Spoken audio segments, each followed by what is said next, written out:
Hello and welcome to History Through Fiction, the podcast. I'm your host, Colin Mustful, and today I am thrilled to be joined by our very own Brynn Barineau, author of Jungle of Ashes. Brynn, hi. Hi, Colin. Thanks so much for having me. Well, let's start with the history, which I often do with the novels we feature on this podcast, because there's always a unique or fascinating or kind of overlooked history that these books cover, including yours. I know I had not heard of Fordlandia before reading your novel, and a lot of people I'm sure haven't. Tell us what the history is of Jungle of Ashes is based on. Sure. You are not the only one who had never heard of it. I had never heard of it until I went to Brazil. That seems to be a common theme in the reviews coming in. I had no idea this place existed. When I moved to Brazil right after graduating college, and shortly after I moved, someone mentioned, it's like, "Oh, you're American. You have to go see Henry Ford's town in the Amazon." And I was like, "What? Henry Ford town? What does Henry Ford have to do with the Amazon?" And they said, well, he tried to have a farm there. He built a whole town in the middle of the Amazon. And I was like, wow, that's crazy. And then throughout the years living in Brazil, I would just hear little snippets of it. Like more people would mention it. So people in Brazil do know about it. And especially if you're the only American in the room, if someone knows about it, they'll bring it up. And then we had one friend, good friend, from the United States who was down and he knew about it and he was on a mission to visit Fordlandia, which is what the Brazilians called Ford's town. And it is not easy to get to. You have to go to one of the big cities in the Amazon, although big is relative, none of them are big. And then you have to take a river ferry and sleep in a hammock and then take a shuttle from a river ferry and go up the Rio Negro to what is left of Fordlandia. And there are still people there. There is still a small town. There are remnants of the houses, the schools. You can see the lumber mill. You can see the machine shop, like the remnants of it, the broken out windows. There is still a water tower that was built. The Ford logo is very, very faded. There is drone footage on YouTube, which is what I did. I have been to the Amazon, but I have not been to Fordlandia. So I was on YouTube looking at all this drone footage of Fordlandia today. And finally, after years being in Brazil, I was like, I have to read this because this sounds crazy that Henry Ford tried to build an American town in the middle of the Amazon rainforest, back when it was even less accessible than it is today. And so I grabbed, and I'm recommending this to everyone. If you are interested in the true story of Fordlandia, this is what I read. Fordlandia, The Rise and Fall of Henry Ford's Forgotten Jungle City by Greg Grandin. And it is the whole experience from idea, conception, what was happening within the Ford company when Henry Ford decided to embark on this crazy venture, all the way till, spoiler alert, I kind of mentioned it. It's not a functioning rubber plantation today. The Ford company eventually sold it back to the Brazilian government, and that book covers the from start to finish the Fordlandia project. And it's truly insane. Like it is unbelievable that so many very successful, very smart people made objectively terrible decisions through arrogance, through pride, through ethnocentrism. And it is just an incredible story. And as soon as I read Grandin's book, I was like, this is a novel. This is my next book.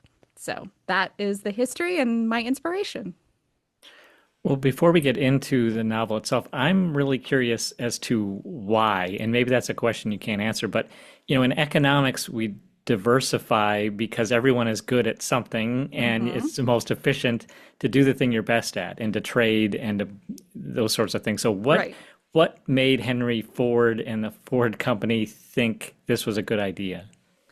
At the time in the 1920s, so Henry Ford was already the richest man in the world by the mid 1920s. So the Model A and then first Model T and then Model A by the late 20s just had exploded. The Ford company was huge. It was global, a truly multinational company by the late 1920s. But the British had a monopoly on rubber at the time. They controlled all of the rubber plantations in Southeast Asia. And those rubber plantations were developed from stolen rubber that a British guy went into the Amazon and smuggled out. He was eventually knighted for it. Brazilians hate him because he stole rubber seeds, planted them in Southeast Asia where there are no natural predators, and the British suddenly controlled all the rubber supply in the world. And Henry Ford hated the British. He was an Anglophobe. He did not like the British at all. And it really irked him that he had to buy all of his rubber from the British. And he thought, nope, I'm going to grow my own. I'm tired of giving the British companies my money. I want to grow my own rubber. And what better place to grow it than where the tree is native to? So that's where the idea came from. And I guess he didn't explore all of the challenges and risks in that. No, I think it comes with he had been so successful in so many other ventures. He just assumed he would continue to be successful. And also by the late 20s, he was very much on a mission to Americanize and also promote American culture and Ford work ethic.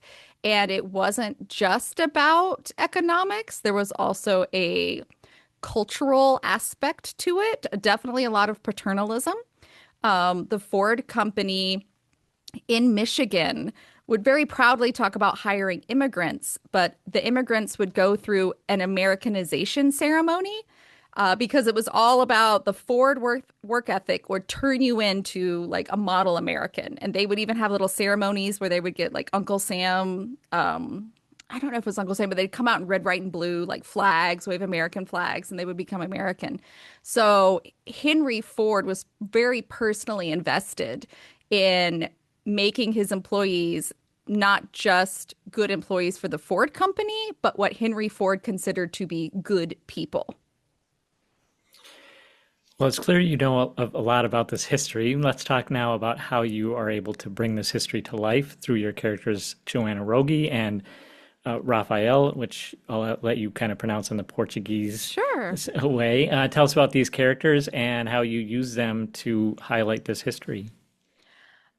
So, one of the things, and this has been true not just for Jungle of Ashes, but also my debut, which is re-releasing with History Through Fiction at the same time, Jaguars, another game.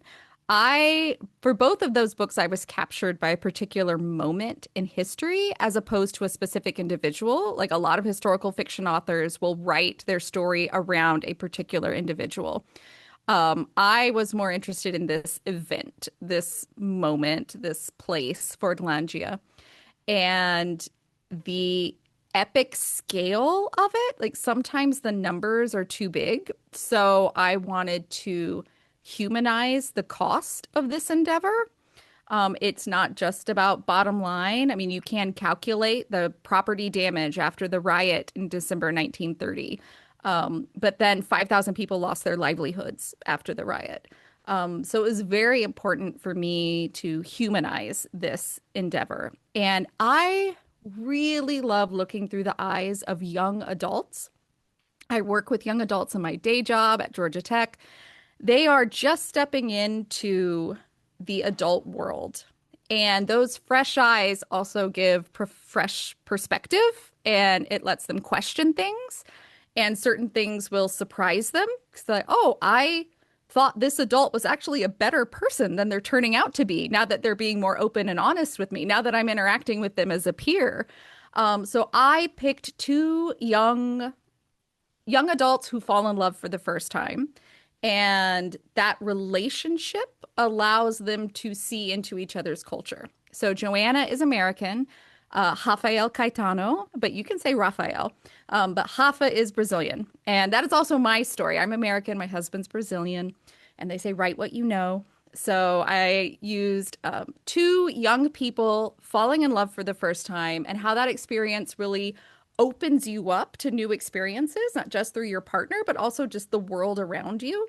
And these two young adults at such a critical sort of time in what kind of person you're going to become and finally able to make their own choices as adults, I thought it was a really good lens through which to critique this particular endeavor. So Joanna and Rafa are fictional. They are entirely fictional, but their fathers are based on real people. So their fathers are based on real people. One is an assistant manager sent down from Michigan, John Rogie. And then Hoffa's father is based off of a brick mason who becomes very important around the end of 1930 in relation to the riot that happens at the climax of the book. And they were both real. A lot of the events that happened were real. The policies that the managers enact, all true. Like even from forcing employees to go to lunch in the cantina, the company cantina, and taking that money out of their paycheck. So they didn't have a choice where they went to lunch. True. Mandatory poetry readings for the Brazilian employees who all spoke Portuguese. True. Like mandatory home inspections by the sanitation squad, also true. So the policies that happened, the rules that were enforced, those are all true to history. Well, so we've covered the history now, and we've kind of covered the scope of this, and you now talked about these characters. But I'm curious to know. I mean, there's so much involved in this story. We also have the science, and Yes, Joanna yes. is very much into botany and trying to hmm figure out why the rubber trees aren't growing. How much of that science is like actually was part of the problem in the real history? And then how much of it did you kind of manipulate to fit this narrative? So the very first crop that they planted did, I mean, this is kind of a spoiler, but it did not do well. They struggled initially for several years. It took them years to get a successful crop of rubber and trees that they could actually tap, because it does take rubber trees about 5 years to fully mature to the point you can tap them, because it's the sap from the trees that they would cook to become rubber.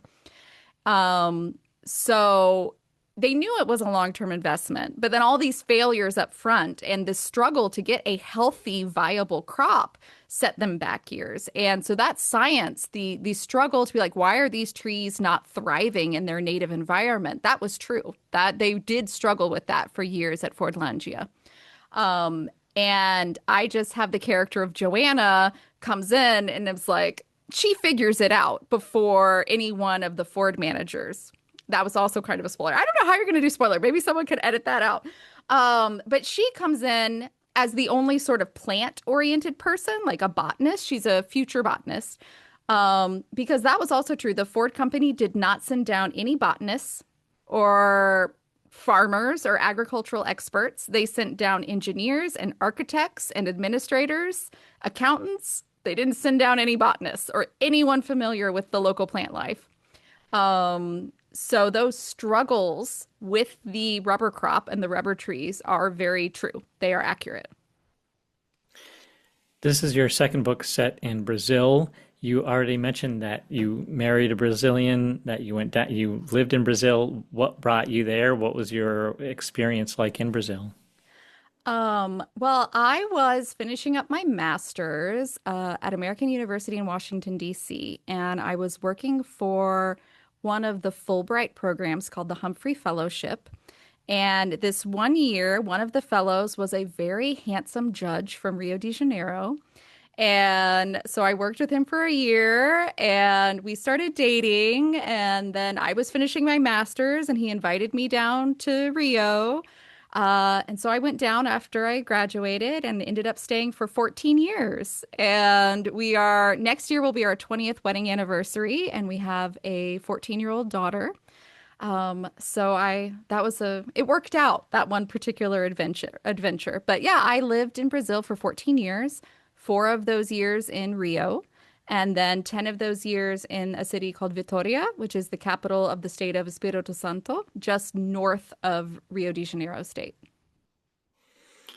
And what kind of work did you do there? I know, I mean, talk a little bit about the work you're doing now. Was it the same? Did you do similar work down there in Brazil? It was eventually, I started off teaching writing classes. For through the Fulbright office in Rio. One of my specializations was I was doing college prep for Brazilian students, and I was teaching them how to write a college admissions essay.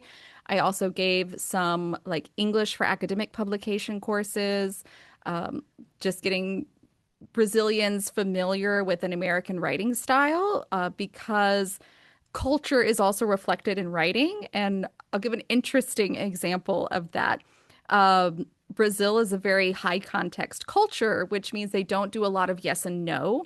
They answer indirectly by giving you a ton of relevant information, and then the listener is supposed to understand like what that information is like pointing to. And that comes across in their sentence structures when they write. They, at least in Brazil, that they will write with five dependent clauses. It's comma, comma, comma, comma, comma. Like half the page down, you see your first period. And American culture is much more direct, yes and no questions. Courtrooms, you see it like, oh, that's not relevant to the question. Answer the question I asked. And so our sentences, we have a lot more rules on how long your sentence can be and how many dependent or independent clauses you can have in a sentence before you have to put a period. Otherwise, it is wrong, grammatically speaking.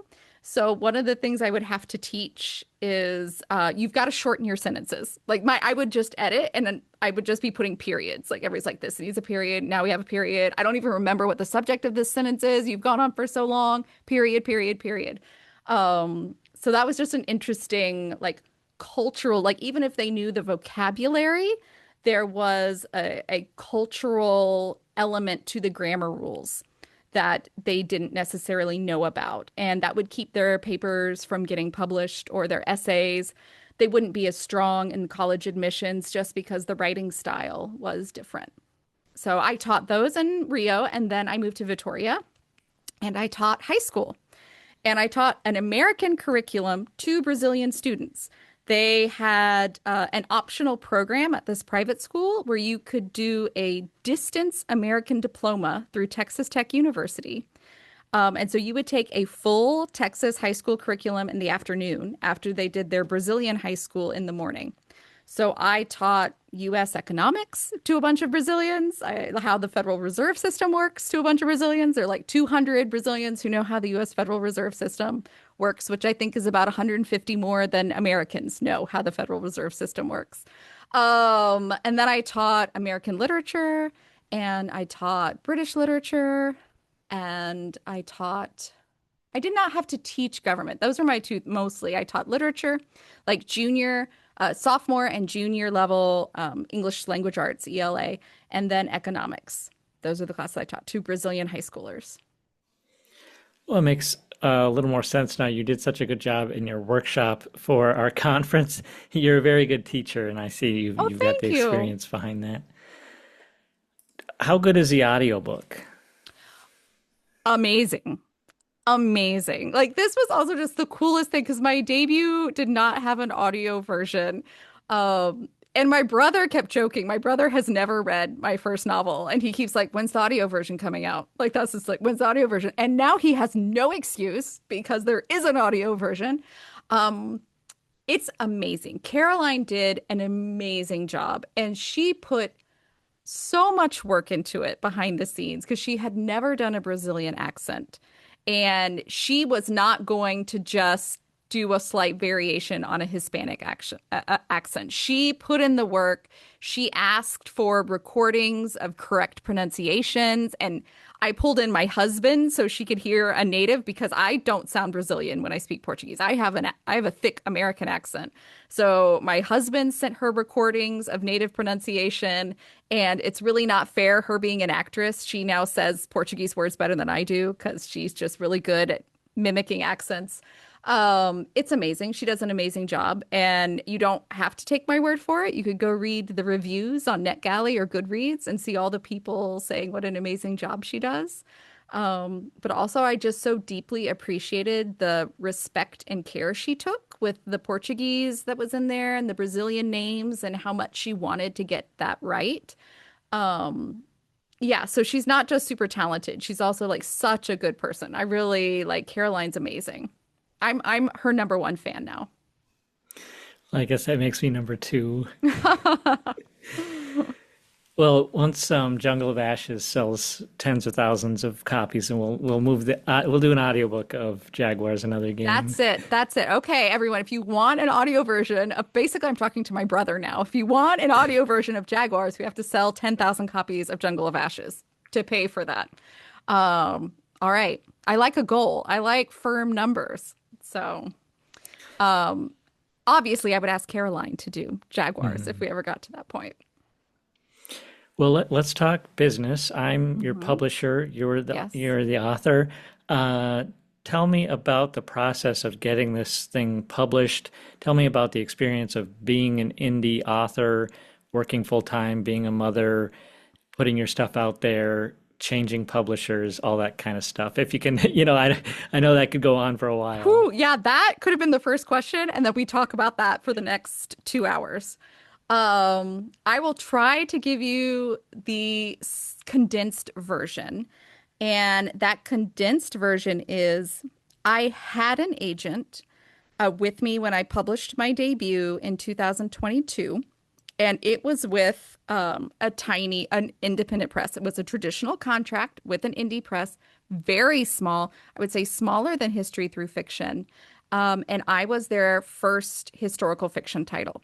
Up until that point, they had been almost exclusively women's fiction. My agent had shopped Jaguars around to every other press in the US except HTF. I don't think HTF was that big when we were shopping Jaguars around in 2017. Um, but we'd just gotten shut down. It was a book set in Brazil. It actually went to acquisitions twice. I don't even know if I've ever told you this, Colin.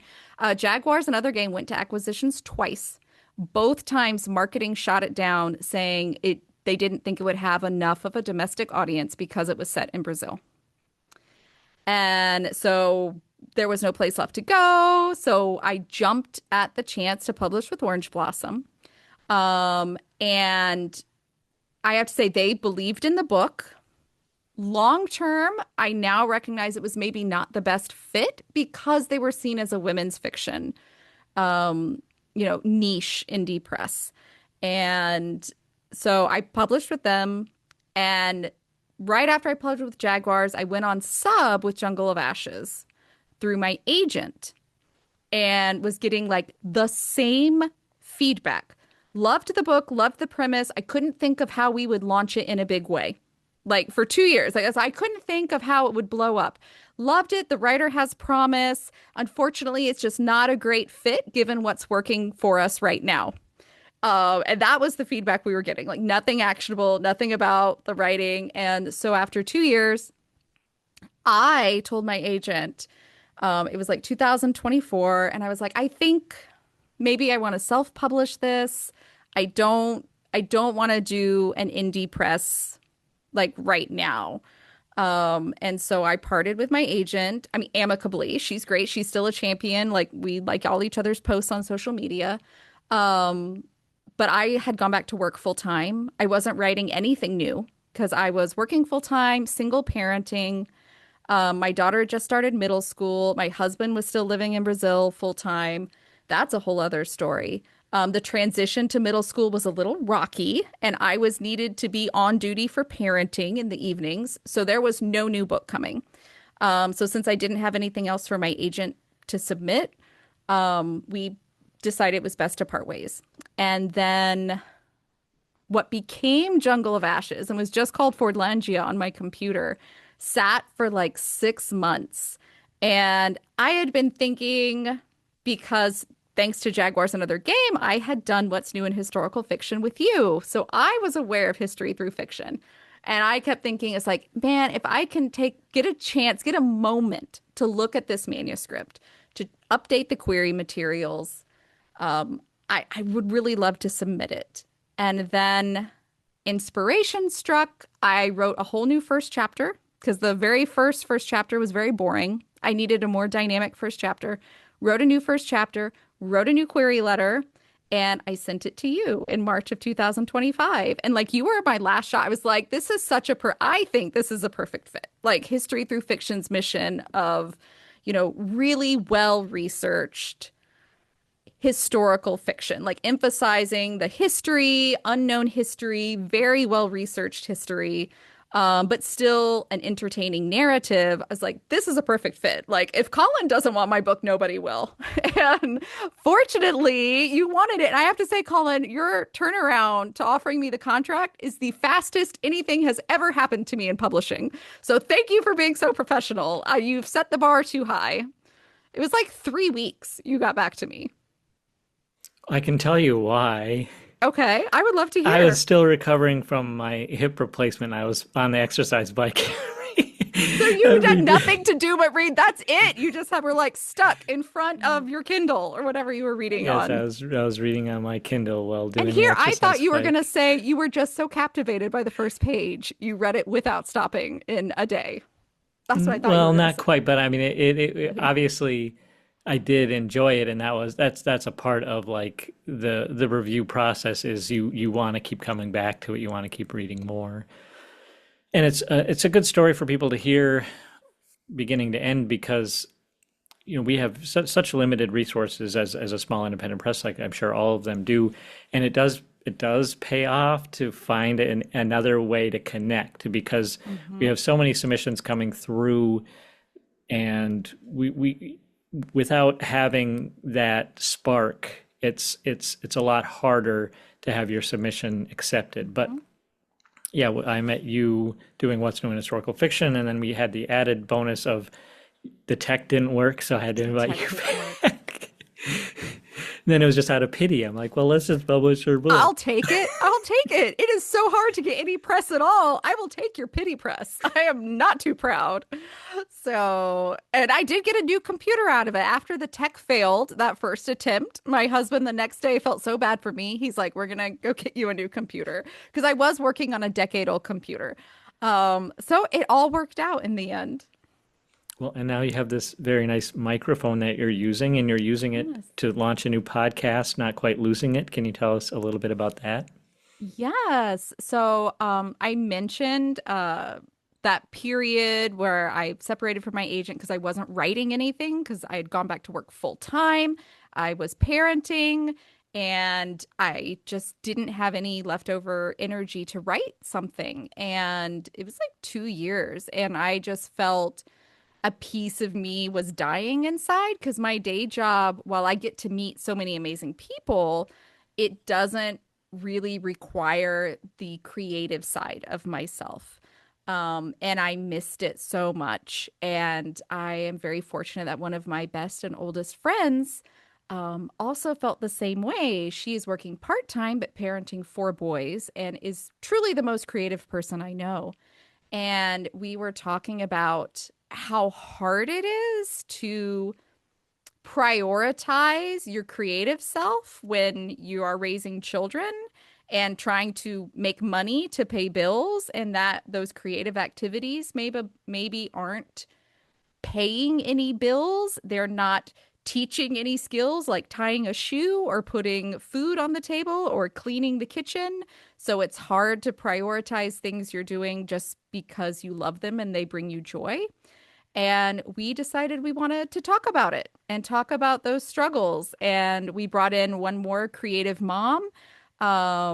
And we are not quite losing it. And that it is our creative selves while we are in the midst of actively parenting and working and running homes and with pets and how we are trying to, we call it fight the good fight, to prioritize that creative self, to not lose it, even when you are lacking time and energy, and maybe even feel a little guilty for spending two precious resources on something that just brings you joy.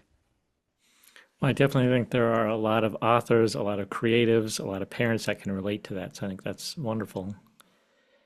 Thank you. I think we're pretty funny. We bring a lot of humor. We process our trauma through humor. So Well, the book's been getting really good reviews. That's another part of like being an author is putting your work out there and like the scary part of waiting for the reviews to come in.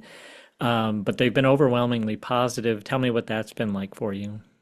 um after like 2 years of being on submission and hearing repeatedly from, professionals and gatekeepers that like, yeah, it's good, but not great. Like, we just don't think people will love it enough. Like, that's it. Like, we don't love it enough. So you internalize that at some point, and it's like, well, I mean, I think it's pretty good, but maybe it's not great. Maybe that's what they're. Um, so I remember one of the very first reviews, I think, compared it to who was it? Was it Hannah Kristen or what? Someone just compared it to Poisonwood Bible and Barbara Kingsolver. And I like just about started crying like when I saw the review because that was not I just had internalized that feedback that it was good but not great. And so to see people calling it their new favorite historical fiction, their one of their top reads of 2026, it's like it's so validating. I hope I internalized that to the extent I internalized the it's fine feedback.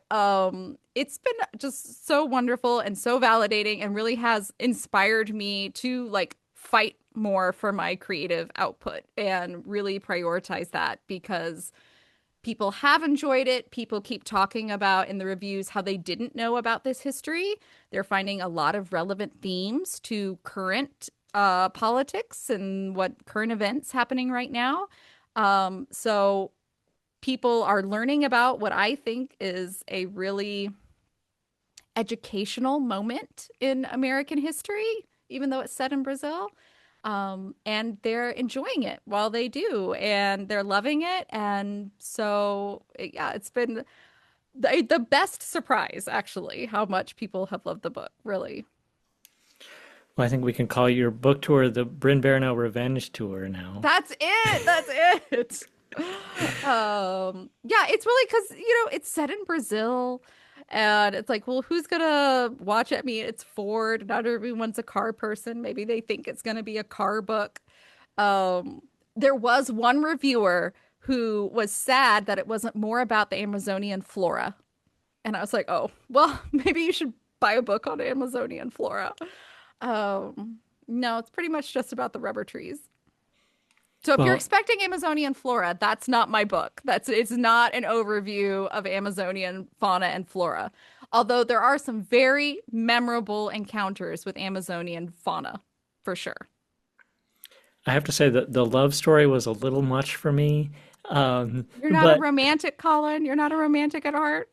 I mean one of the reasons I chose to publish the book and really enjoyed it was because it is fascinating to hear about all these different elements, the history of it, and the natural elements of the Amazon. But Raphael inspired me to read Henry Ford's book or listen to it on audio while I was out running, his autobiography, because Rafa loves it so much, and I Love was like, well, that. I gotta check this out. So I think that's what good historical fiction does, is it makes you say, "Oh, I want to know more about this," and you go Hmm. searching for those sources. So, yeah, you've accomplished so much with this book, and congratulations on the success Thank it's getting. you. And I'm so glad that we've been able to partner on it. Yeah, congratulations to you too, putting it together, getting it out in the newsletter, like the cover, like it's great. Yeah.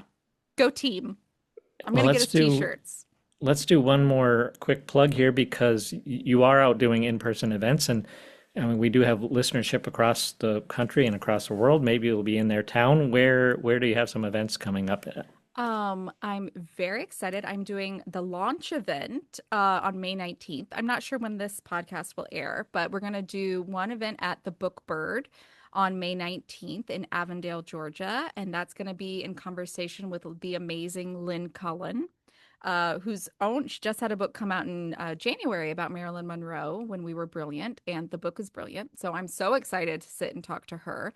I'm also going to be in Greenville, South Carolina on the 21st at M. Judson. And I'm stalling because I'm pulling up my calendar because I can't remember anything anymore.